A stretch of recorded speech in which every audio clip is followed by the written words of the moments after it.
In this video, I'll be showing some useful statements in LINDO while solving this mixed integer problem. I'm going to copy and paste the model into the model window in LINDO. Note that these inequalities are not treated as strict inequalities. For example, the first constraint here will be treated as a less than or equal constraint. We only need the equal sign for an equality constraint. To solve the model, you can use Ctrl S or click the dart icon here. In my attempt at solving it, I get this error message, which is because of this line. In fact, the last two lines here are not supposed to be included. But maybe I just want to remind myself that the x's are integer and the y's are binary. So I'm going to leave them in as comments. That is, they will be ignored when executing other statements.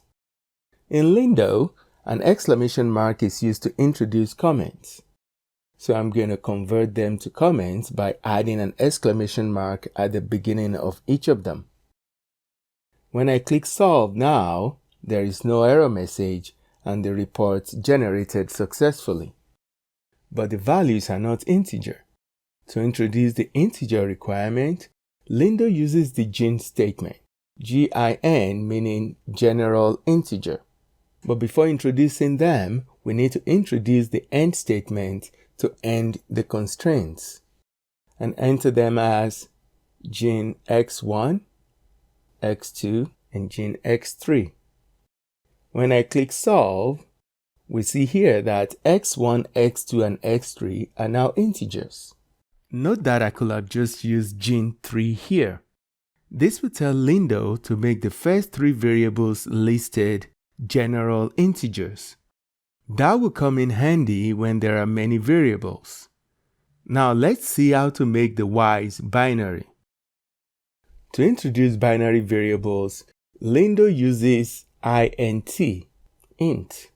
Yeah, one will expect that to be used for integer, but LINDO uses it for binary.